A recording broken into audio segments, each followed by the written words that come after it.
name is Björn Jonsson. I'm a senior producer here at DICE. I'm also heading up the operations team who works on all the different post-launch content for our games. We are really excited about Battlefield 3 Premium. Not only will you get early access to our upcoming expansion packs, you will also get access to more advanced online features, unique in-game content, as well as taking part in exclusive events that we will run throughout this program. And with these exclusive videos, we'd like to give you more of an inside look of what Premium is all about.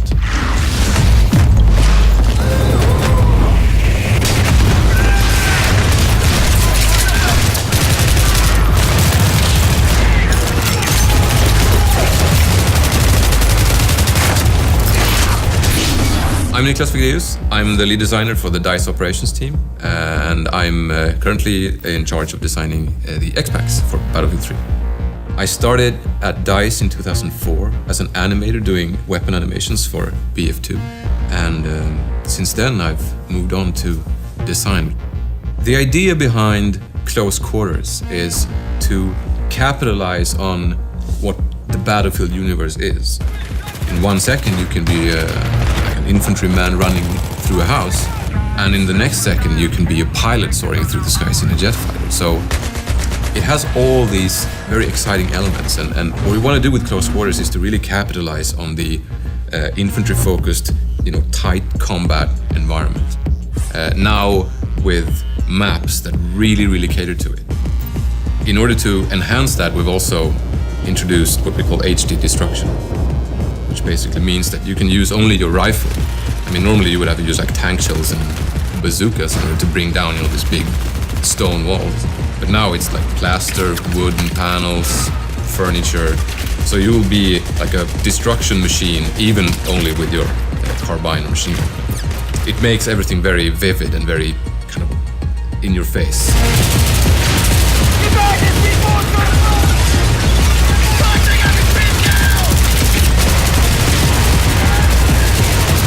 In Battlefield 3 Close Quarters, you get 4 new maps, all focused on the indoor battlefield and the close quarters experience. You also get 10 new assignments, which will allow you to unlock 10 new weapons. And finally, you get 2 new game modes, Conquest Domination and Gunmaster.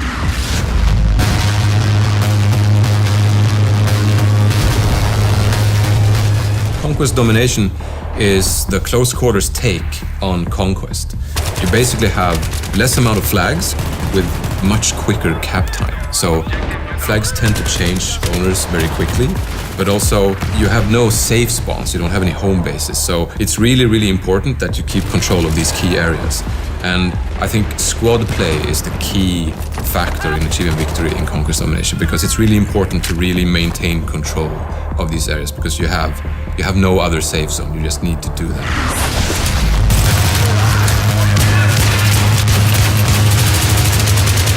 And then we have Gunmaster, which is a really action-packed jump in and play mode, which is actually a race, where you start out with a pistol. And then as you get kills with that pistol, you advance to the next tier of weapons.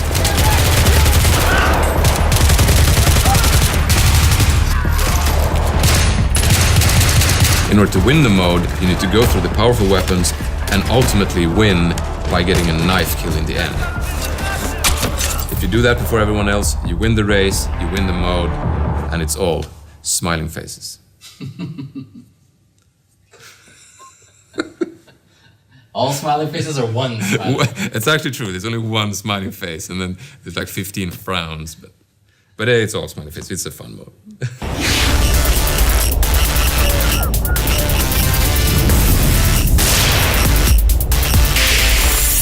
Zebra Tower is our smallest and most action-packed map. It's essentially a skybar on top of a skyscraper. It's based around the classic kind of horseshoe-shaped design that many Battlefield players know from Wake Island, but now in this condensed form, you can use that middle space to really flank the enemy, which is really exciting, especially since you have the 2-floor setup as well, so you can actually use the staircases to come up behind people who are guarding like the top floor. And we have some good sniping spots there. For example, you can have a good defensive position on top of the swimming pool area. That's a pro tip right there. It also has a lot of corridors and rooms with very thin walls. So what you can do is open up flanking routes by just actually shooting big holes in the walls. So you really need to find your spots if you're trying to play defensively. And if you're on the offense, you need to move very quickly because it's a small map, it's a lot of circulation, a lot of action, so movement is key.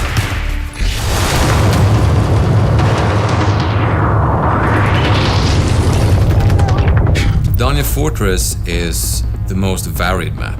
It's built upon this old fort based on a hilltop. So it has this really old stone, catacombish fundamental base.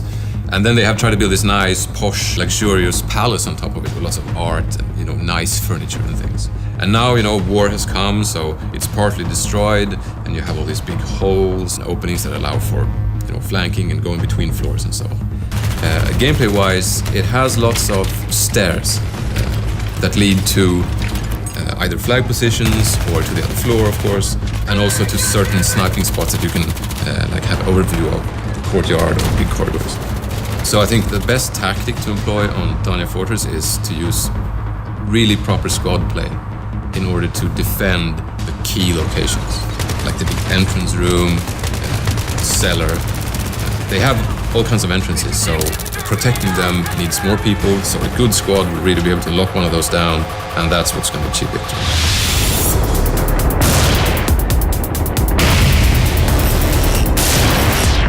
Operation 9 to 5 is our biggest and most destructible map, I would say. It is essentially an office with the cubicles and the desks and the cafeteria and the bathrooms, and they're all not very sturdy. So there's lots and lots of destruction. You will see someone on the other edge of the office, and he's partly covered by, the cubicles and the furniture, but you will just shoot through that and start putting, downrange fire on them. So it's still close quarters, but it features the longest ranges in the expansion pack, and it makes it really interesting. And I think on Operation 9 to 5 you see the most kind of varied weaponry being used. And also, it has a garage that goes kind of underneath the whole complex where, the former employees had all their cars. So you can use the garage as a traveling hub, if you will. You can go up that fire escape or through that staircase and end up on the other side of the map. So you really need to mind those extra exits when you play Operation 9 to 5.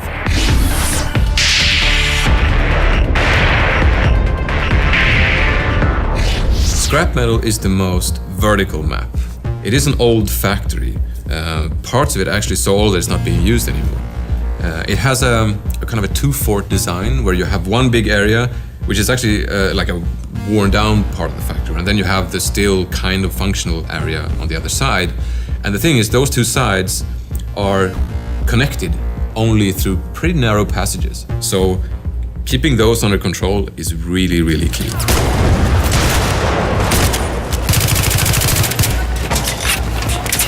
In order to protect those entrances, you need to control those while staying in control of your rooftop, because that's another entrance point, and that's very open and long range, so you're going to see a lot of snipers covering those rooftops.